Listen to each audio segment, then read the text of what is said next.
이제 포스테고글럼에 대한 경질론은 같은 방식으로 계속해서 패배를 쌓기 때문에 이런 경질론이 더 불거지는 게 아닌가 이런 생각이 듭니다. 이런 성적이 계속되면은 이번 시즌 끝나고는 포스테고글럼과 헤어지지 않을까.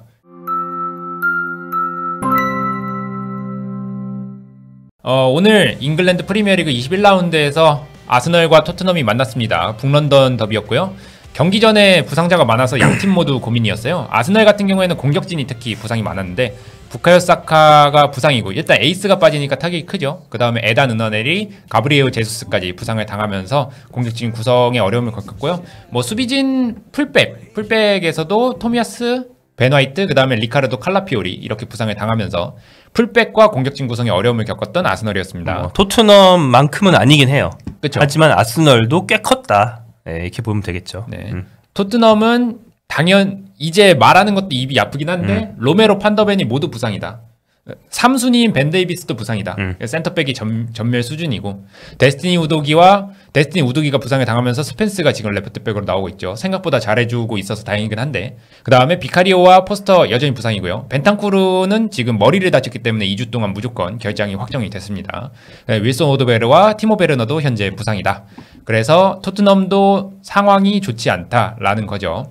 그래서 두 팀 모두 상황이 좋지 않다면 아스널이 우세할 거라고 예상이 됐고 실제로도 그렇게 됐는데 전반 초반부터 홈 우세를 살려서 아스널이 토트넘을 맹렬히 압박했어요. 그래도 토트넘이 잘한 점은 자신들에게 기세가 왔을 때 밀어붙여서 골을 넣었다는 점인데 전반 20분에 스펜스의 날카로운 크로스가 진짜 아슬아슬하게 마갈량이스가 먼저 걷어냈거든요. 여기서부터 이제 토트넘의 기세가 시작됐고 클루셉스키 슈팅은 라야가 선방을 했지만 전반 25분에 코너킥 세컨볼을 손흥민 선수가 페널티 박스 바깥에서 찾고 이게 윌리엄 살리바를 맞고 그대로 득점이 됐습니다.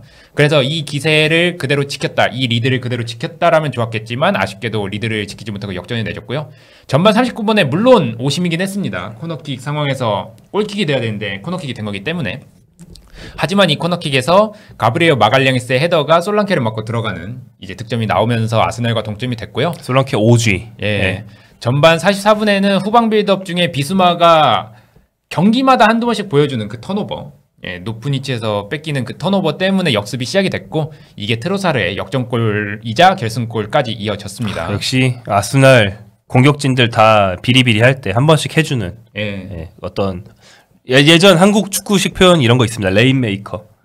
수원의 레인메이커 서동현이 있거든요. 그것처럼 이제 약간 아스널의 레인메이커 트로사르 이런 느낌. 필요할 때 해주는. 그러니까 저런 게 중요한 거예요. 토트넘이 지금 필요할 때 못 해줘가지고 결국에 지금 나력 앉아 있는 거니까. 그러니까 전반 종료에 손흥민 선수가 심판한테 항의를 또 했거든요. 저 코너킥 오심도 있고 해가지고 항의를 했는데 뭐 어쩔 수 없는 부분이고 후반 시작과 함께 사르와 비수마 대신에 존슨과 메디슨, 그러니까 중앙 미드필더 2명 대신에 그 공격적인 선수 2명을 투입한 거죠. 그래서 총공세로 나서야 했는데 후반에도 오히려 아스널에 좀 눌리는 듯한 느낌이 있었습니다. 물론 토트넘이 전반보다는 아스널한테 조금 대항하는 느낌은 있었어요. 하지만 존슨과 메디슨을 투입했음에도 총공세로 전환하는 데는 실패했다라고 보여지고요. 뭐 아스널의 리드를 뺏긴 시점에서 역전은 어려워졌다고 봐야 되는 게 이번 시즌에 아스널이 역전패를 당한 게 한 번도 없습니다. 예, 단 한 번도 없고 그러니까 지면은 진짜 1대0 이렇게 졌더라고요. 0대2 이렇게 졌더라고요. 무승부는 몇 번 있는데 역전패는 없었다 이거고 후반 33분에는 손흥민 선수 빼고 히샬리송 투입해서 히샬리송이 복귀전을 치렀고 후반 추가 시간 3분에 포로의 크로스인지 슈팅인지 이 절묘한 슈팅이 있었는데 이게 골대를 맞으면서 결국에 토트넘이 추가골이 무산이 됐습니다. 아쉽다, 골대 맞았다, 잘 찼다라고 하지만 결국에는 포로 엔딩이라는 거잖아요. 그렇죠. 포로의 직접 마무리 엔딩. 포로는 그거 아닐까? 스테픈 커리를 좋아하는 게 아닐까? 그렇게밖에 생각할 수 없는 그 있거든요. NBA 로고슛 뭐 이런 거 스테픈 커리 컴필레이션을 맨날 보는 거 아니야? 그런 느낌입니다. 네.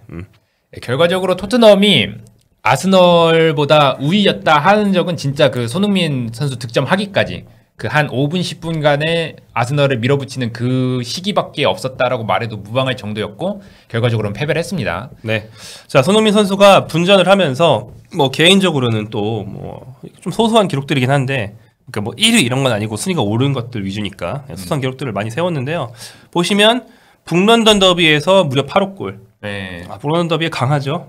예전 득점왕 시즌에 넣었나? 그 엄청 XG 엄청 낮은 미친 감차 중거리 그런 것도 있었고 아스날 상대로 꽤 강합니다. 그래서 케인의 14골에 이어서 토트넘 구단의 북런던 더비 역사상 2위 굉장히 많은 득점을 했고요. 이번 득점으로 이제 리그 통산 126골을 넣으면서 로비킨과 공동 17입니다. 로비킨 하면 또 토트넘 대선배죠. 그렇죠. 네, 토트넘에서 리버풀 갔다가 소리 소문 없이 토트넘으로 돌아왔던. 네. 알아세요? 리버풀 소속이었던 거? 아세요? 몰라요. 저는 잊고 살았어요. 아, 내가 안 좋은 기억을 일깨웠나? 베니테즈 때 뭐 공격진 활약이 보강한다고 와 로비킨 했는데 진짜 아무것도 안 하고 토트넘 바로 돌아갔어. 와 하고서 미스테리할 정도로. 예. 아무튼 로비킨 2002 한일 월드컵 때 굉장히 이제 아시아에 와서 맹활약을 해줬던 우리 추억의 공격수 로비킨이고요. 그래서 그 위에는 지미 플로이드 하셀바잉크가 16위라고 합니다. 한 골 차로. 하셀바잉크도 이제 주로 첼시에서 뛴 프리미어리그의 레전드 공격수죠. 그렇죠. 아스널 득점으로 빅6 상대 27호 골을 넣었는데 현역 중에서는 살라의 48, 바디의 44에 이어서 3위라고 합니다. 이번 득점으로 리그 6골 6도움이 됐고요. 컵대회 포함 8골 6도움. 벌써 14개예요, 공포가. 네. 이번 시즌 무난하게 공포 20개는 채울 것 같은 그런 페이스.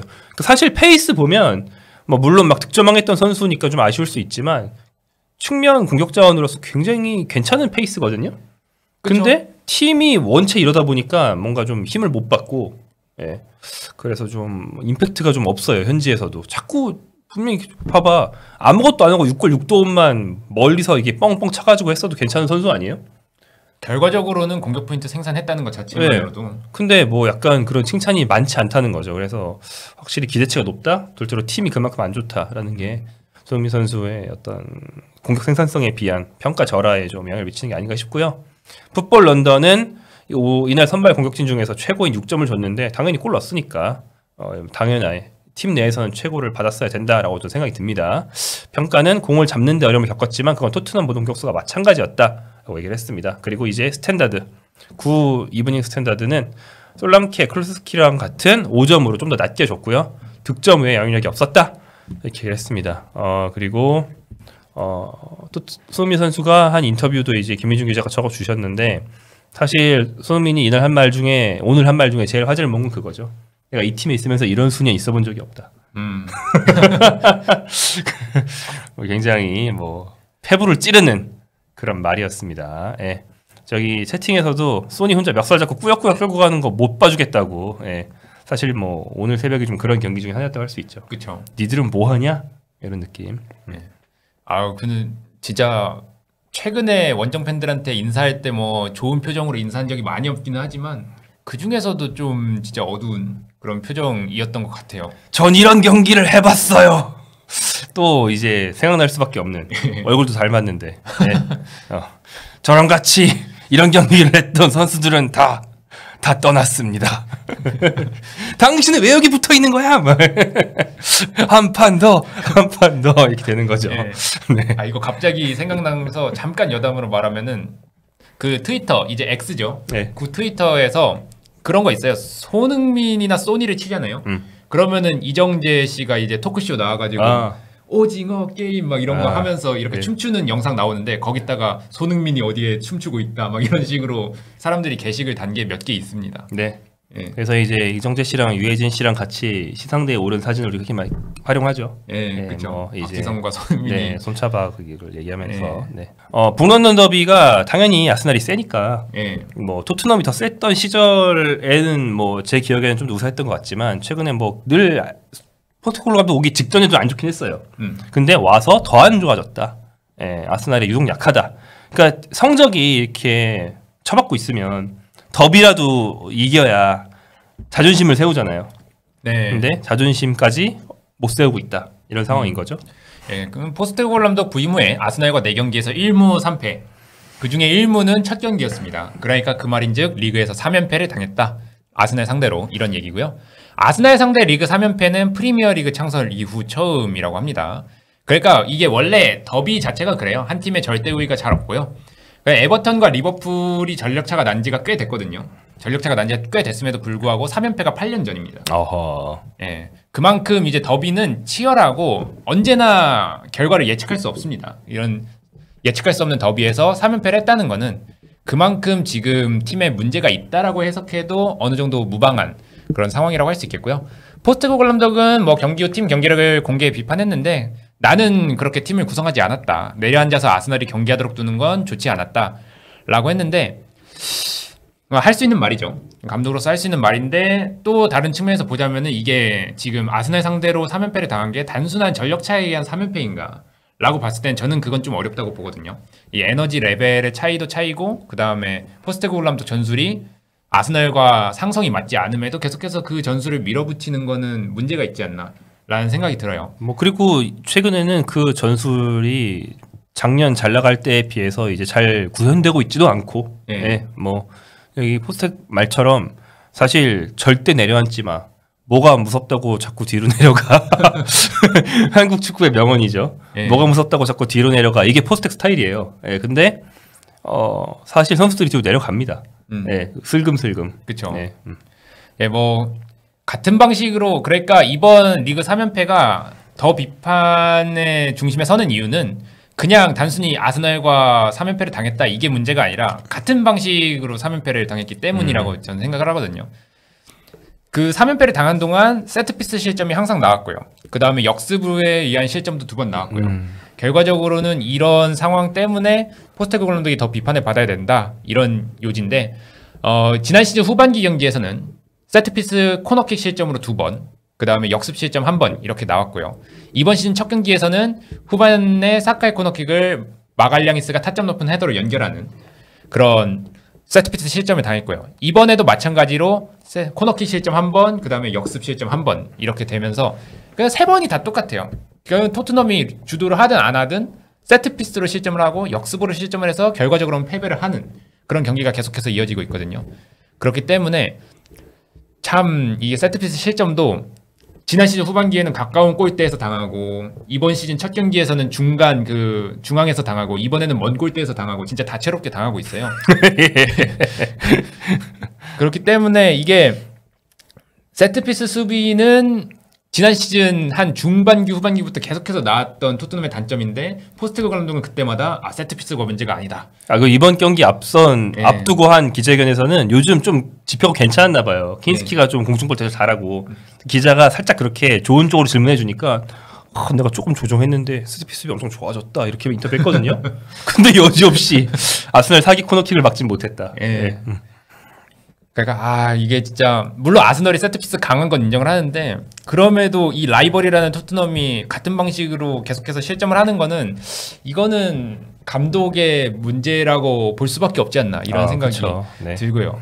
그리고 수비진 부상으로 축구 포스테코글루가 원하는 축구 100% 발휘할 수 없다. 이것도 맞습니다. 근데 라드두라구신과 아치그레이의 조합으로는 포스테코글루 감독이 원하는 축구를 할 수 없다는 게 이미 여러 경기에서 증명이 됐고요. 사실 그래서 포스테코글루 감독이 리버풀과 리그컵 경기에서는 드라구신과 그레이로 나름 실리를 챙기는 전술을 해서 이게 가능하다는 걸 보여줬거든요. 드라구신과 아치그레이 조금 수비 라인을 낮춘 다음에 이제 역습을 통해서 전개를 하는 그런 방식이 가능하다는 걸 보여줬는데 왜 굳이 아스날과의 북런던 더비를 할 때는 그렇게 계속 똑같은 전술로 나가서서 이렇게 똑같이 실점하고 똑같이 패배를 하는지 그게 용납하기는 어렵다는 거죠. 네. 그러니까 요즘 축구가 추세가 그렇습니다. 포스트 감독이 전 사실 아치그레이랑 드라구신 썼는데 수비 라인을 생각만큼 못 올렸어. 네. 근데 오히려 그래가지고 이긴 경기들도 있거든요. 네. 그러니까 포스트 감독은 되게 올리는 축구를 하고 싶어 하지만 요즘 추세는 뭐 굳이 말하면 미들블럭이 추세예요. 그러니까 요즘에는 축구가 분석이 발달하고 다른 감독의 전술을 참고해서 내 전술을 흡수하는 게 굉장히 쉬워졌기 때문에 나는 이거 하나 연구했으니까 이것만 파야지 이런 게 좀 어려워요. 잘 안 통해요. 그래서 뭐 단적으로 사비 알론소도 그렇고 슬롯도 그렇고 난 무조건 올려 무조건 내려 이런 사람은 없고 미들블록 정도를 세우고 유연하게 대처하는 게 완전 트렌드고 그게 이제 제일 현재로선 발전된 경기 운영인데 그래서 사실 아치그레이랑 드라구신 놓고도 중간 정도로 올릴 수 있거든요. 무조건 내려앉는 선수들은 아니잖아요. 근데 문제는 미들블록 정도까지 올렸으면 그 앞에 수미, 공미 이런 어떤 3중, 4중의 벽을 잘 쌓아서 그 앞에 이걸 만들어야 되는데 토트넘은 좀 디테일이 없고 기세 위주의 축구였다 보니까 이를테면 2명의 센터백 앞에 수미가 아예 없이 막 올라가서 압박 해보자 이랬는데 센터백이랑 거리 벌어지고 한번 그 압박에 애매해서 실패하면은 센터백이 바로 역습할 때 상대 공격수랑 1대1 맞고 이런 게 사실은 전술적으로 원래 문제인데 그거를 이제 로메로와 반더벤이 주력으로 메워왔던 거였죠. 예. 그래서 제가 하던 얘기는 사실은 선수가 문제가 아니다. 뭐 바이언만 봐도 콩파니도 이번 시즌 초반에 무조건 완전 하이라인 하이블록으로 하다가 이거 좀 너무 빡센데 이러다가 김민재랑 우파메카노 마트에 가겠는데 이래가지고 미들블록 정도로 내렸단 말이에요. 요즘에는 살짝 내렸어요. 그러니까 이제 다이어 쓸 수 있잖아요. 약간 포스텍이 안 쓴다고 보낸 다이어가 지난 시즌 투엘만이 아니라 이번 시즌 콩파니한테서도 쓰일 수 있는 걸 보면 얼마나 얼마나 포스텍이 경직됐는지 다이어를 보면 또 알 수 있지 않나 이런 생각이 드는 거죠. 그렇죠. 뭐 토트넘 물론 중요합니다. 포스테코글 감독 이후에 공격 축구로 다시금 전환을 하면서 이제 보는 맛이 있어졌다. 이거는 분명 사실인데 그럼에도 최근 이런 전술 기조나 이런 거를 한 가지만 갖고 가는 감독이 잘 없다는 점. 그다음에 이런 같은 방식을 고수하면서 계속해서 패배를 한다는 거는 결국에는 감독 역량의 문제가 아닌가라는 점 때문에 이제 포스테코글 감독에 대한 경질론은 그냥 단순히 성적이 안 좋은 것도 물론 있죠. 경질론에 있어서 성적은 당연히 우선순위인데 그것보다도 같은 방식으로 계속해서 패배를 쌓기 때문에 이런 경질론이 더 불거지는 게 아닌가 이런 생각이 듭니다. 물론 토트넘 수뇌부는 계속해서 포스테코글 감독을 신뢰하고 있기 때문에 적어도 이번 시즌까지는 계속 같이 갈 가능성이 높겠죠. 근데 지금 성적이 좀 심각합니다. 많이 심각하고요. 리그 21경기 24승점. 그러니까 평균 승점이 1.14점입니다. 우와, 진짜 낮네. 그렇게 말하니까. 그러니까 포체티노 감독이 망했다는 2019-2020 시즌 초반 12경기가 14승점이었거든요. 이게 네. 경기당 1.16점이에요. 그러니까 포체티노가 망했다 하는 시즌보다 지금 포스테코글 감독 평균 승점이 더 낮고요. 쉽게 말해서 잘릴 성적이라는 거네요, 지금. 네. 네. 그러니까 누누 감독 한창 할 때도 리그 경기당 승점은 1.5. 누누보다 안 좋고 포체티노 나갔을 때보다 안 좋다. 네, 물론 누누 감독은 3연승을 초반에 해고서 말아먹어서 그런 측면이 있긴 한데 그러니까 누누 감독 때는 변화가 생기기 어렵다는 거를 잘 알고 빠르게 경질을 했거든요. 근데 왜 지금은 망설이는지. 어차피 이번 시즌 거의 망한 게 확실시 되는데. 네. 토트넘 최근 5경기, 그러니까 리그만요. 중간중간에 컵 승리가 하나씩 껴있어가지고 이렇게 착시가 있는데 PL만 보면 최근 5경기 1무 4패 그리고 위로 4경기 더 가면 최근 9경기에서 1승 2무 6패. 최근 9경기 1승 2무 6패. 예. 뭐 강등권의 성적입니다. 예. 그러니까 뭐 차라리 좀 컵 대회에서 패배를 하더라도 리그에서 성적을 챙기면은 그래도 좀 괜찮은데 그러니까 맨시티랑은 좀 반대되는 상황인 거죠. 맨시티는 어쨌든 컵 대회가 많이 껴있어가지고 공식전 13연패를 당했지만 아직도 좀 중위권에서 이제 상위권 올라간다 하고 있는데 토트넘은 리그에서만 순수 9경기 1승 2무 6패니까요. 네, 지금 더 힘든 상황이라고 할 수 있겠습니다. 아마 토트넘은 이런 성적이 계속되면은 이번 시즌 끝나고는 포스테코글 감독과 헤어지지 않을까, 개별하지 않을까 이렇게 생각이 들고 마침내 12-2화를 한번 찍을 수도 있다. 예. 진짜 손흥민 선수 말대로 내가 토트넘 와서 이런 성적을 거둬본 적이 없다 하는 순위까지 내려갈 수 있는 거죠. 예. 하지만 이제 손흥민 선수가 나갔으면 좋겠다라고 많은 분들이 말씀하셔도 이미 옵션이 발동됐죠. 예. 얼음이에요, 얼음. 손흥민은 얼음 이 상태가 됐습니다. 어디 못 가요. 이미 발을 들였습니다. 안타까운 일입니다. 네. 뭐 아무튼 그러니까 이미 손흥민 남았겠다. 손흥민을 응원하는 많은 한국 사람들 입장에서는 이 팀이 좀 잘 됐으면 좋겠는데 그럴 거면 포스테코글루 감독을 뭐 목을 치려면 지금 친 게 좋지 않나. 약간 이런 얘기를 할 수 있는 거죠. 그렇죠. 결국에 포스테코글루 감독이 변화를 지금까지도 안 가져갔지만 아마 앞으로도 안 가져갈 가능성이 높지만 혹시라도 변화를 가져가서 성적을 쌓는다 하면은 여지는 있겠죠. 근데 만약에 지금처럼 계속해서 같은 방식으로 패배하는 그런 습관이 계속된다라고 하면은 토트넘의 포스테코글루 감독이 남아있을 이유는 없을 것 같습니다. 네, 뭐 제가 늘 말하지만 이게 뭐 무슨 예전 우리나라 믿음의 야구 이런 것처럼 나는 믿을 거야, 포스텍 믿을 거야, 뭐 이렇게는 안 되고 레비가 안 자를 거면 또 이제 또 레비 특 이쯤 되면 자를까 해가지고서 지원 안 해주고 이런 거 말고 차라리 믿을 거면 감독이랑 면담을 해서 이렇게 포트폴리오 같은 거 만들어 오고 대체적표 만들어 와가지고 당신의 장점 이거 단점 이거 그래서 이런 코치 붙여주고 이런 스카우팅 이렇게 할 테니까 당신의 권한 줄이고 뭐 이렇게 하던지 뭐 그렇게 이거 좀 늦었어요 이것도. 왜냐면 이제 영이 안 서니까. 네, 그렇게 하던지 했어야 되는데 그냥 이제 무지성 믿음의 축구라는 건 사실 굉장히 위험합니다. 네. 자, 사실 토트넘 선수단이 물론 에너지 레벨 떨어지고 뭐 여러 문제 있고 그렇긴 한데 감독이 바뀌면 반등할 여지가 없는 선수단인가? 그렇지 않거든요. 그렇죠. 네, 뭐 비싸게 사온 선수들, 프리미어리그에서 한따까리한 선수들, 그리고 뭐 지난 시즌 초반에 1위 질주했던 선수들 다 그대로 있습니다. 상당수가.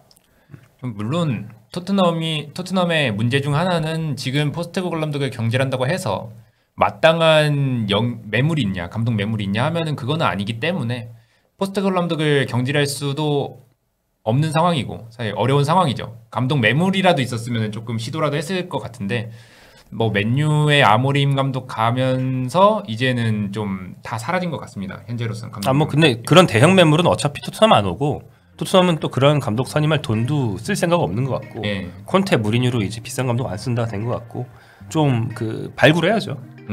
발굴할 필요가 있습니다. 감독 발굴이 선수 발굴보다 더 중요하다 요즘은 생각이 듭니다. 그러니까 예전에는 선수는 발굴하고 감독은 리그에서 돌려막는 거였거든요. 리그 공공재 감독들이 있었어요 보면. 근데 요즘엔 그런 세상이 아니기 때문에 빅샘으로 대표되는. 뭐 이탈리아에 그런 선수는 많습니다. 한 팀이 한 시즌에 감독 3번 바꾸면은 이 감독이 여기 갔다가 저기 갔다가 이 팀 갔다가 잘렸다가 또 들어가고. 이탈리아 옛날 맨날 그랬거든요. 근데 요즘은 그런 세상이 아닙니다. 이탈리아도 안 그래요. 자, 오늘의 두 번째 메인으로 넘어가 보겠습니다. 손흥민 선수 얘기를 여기서 마무리하고요. 두 번째 메인으로 가볼 텐데 두 번째 메인은 프리미어리그의 판도가 많이 바뀌고 있다. 그것을 이제 오늘 새벽에 토트넘과 동시에 열린 뉴캐슬의 경기 그리고 좀 앞서서 열린 누팅엄의 경기 등을 통해서 약간 체감할 수 있었던 그런 한 주였던 것 같아요.